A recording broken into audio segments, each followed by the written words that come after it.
almost forgot. It's winter time, so I had the vents open at the top because I was making coffee earlier in here, and the steam from the boiling. You wanted to have somewhere to go besides the inside of your waterproof tent. So these things are really waterproof, which means they don't just not let water in, but they don't let water out either. So you gotta give it somewhere to go, otherwise it condenses and it drips down the corners and ends up in the corners of your tent, and it's why a lot of people think, oh, my tent's flooding in the morning. It's not. It's condensation inside your tent collecting and falling down to the bottom. Also, desalinization. So if you take like a pot of salt seawater and stick that in your tent at night and let it just naturally evaporate, which would probably take days, but it would happen, and have some way to collect that water in the corners of your tent, well, you could then drink that with salt water because it would be desalted, which is what happens anytime salt water evaporates. But I wouldn't do that. There's way easier ways to deal with clear plastic and stuff. Moving on. So yeah. Turns out leather pants make really good winter pants. Who knew? I wear a good pair of thermals, like fleece-lined, windproof biking pants underneath them usually. Well, today I've got some Athletics Dryworks sweatpants on that I got for free out of a free box. I'm not going to tell you. I've already... I never tell where my free boxes are because too many people go to them afterwards. And then they're no good anymore. And the one I have is not like a big one. Yeah. Anyway. These I didn't get from a free box. These I got from cleaning out the apartment of a dead man.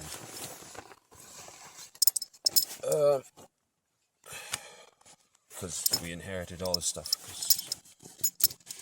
Yeah. So, but sometimes people move into small. Blah, blah, blah. Anyway.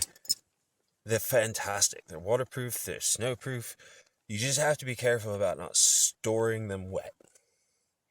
Got to give them time to air out. Like I wouldn't wear them. You don't want to wear them like for long periods of time unless you've got a good fire going or somewhere that you can dry them, which needs a whole other set of problems.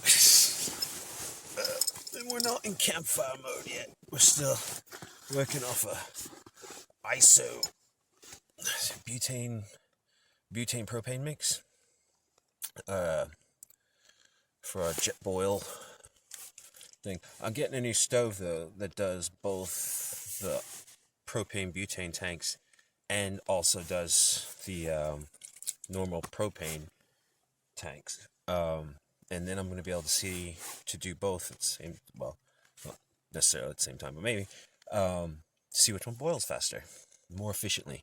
And I want to see which canisters last longer. I kind of feel like they probably last the same amount of time. I don't know, it depends. I've got a really good Jetboil pot that goes with the Jetboil stove. And having used many different propane burners and campfires and whatnot to do cooking while in the lovely outdoors, I love it. It was worth every penny. I'm glad I paid it. I wish I would have bought the frying pan too. And a kettle. Like a whole set. But I'm going to buy a cheaper kettle and frying pan just because I don't want to spend a shit ton of money on this. This was very expensive and you've got to take very good care of it because it's not like... It's sturdy, but it's not like you can sit on it or it could get crushed under a rock or something and it'll be fine. It'll be destroyed and useless. But as it stands right now, it's got this great little, like... You can see ventilation or heat dissipation spreading thing. It's fantastic. You just set it on top of your little dealio, like so, and it boils water really fast. I'm like talking a couple minutes or something like that. It's very quick. So that makes the gas last longer. Having that proper setup. So honestly, we're not having that proper setup is. Anyway, I'm not naked. I'm wearing like shorts and a pair of sweatpants. And my dog is yawning at me. Come on, man, let's get going. Well, so far so good with this new solar panel. The it's just after 10:30 in the morning, or actually it's 10:43 a.m. and I started charging around 7:30 this morning, and it's been a hazy day too. On top of that, you can see it's not like a full power Sunday, but the power bank is pretty much fully charged, and so now I'm charging the phones directly from the solar panel itself. So it's got a charge regulator built in, and we'll see how quick that goes. But it's fast charging my TCL 20S and normal charging my, what is this thing? Unimax or something? I don't know, 32. It's a cheap phone.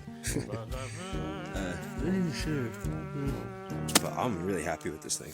I'm really, really happy with this solar panel. It's so much more than I was expecting.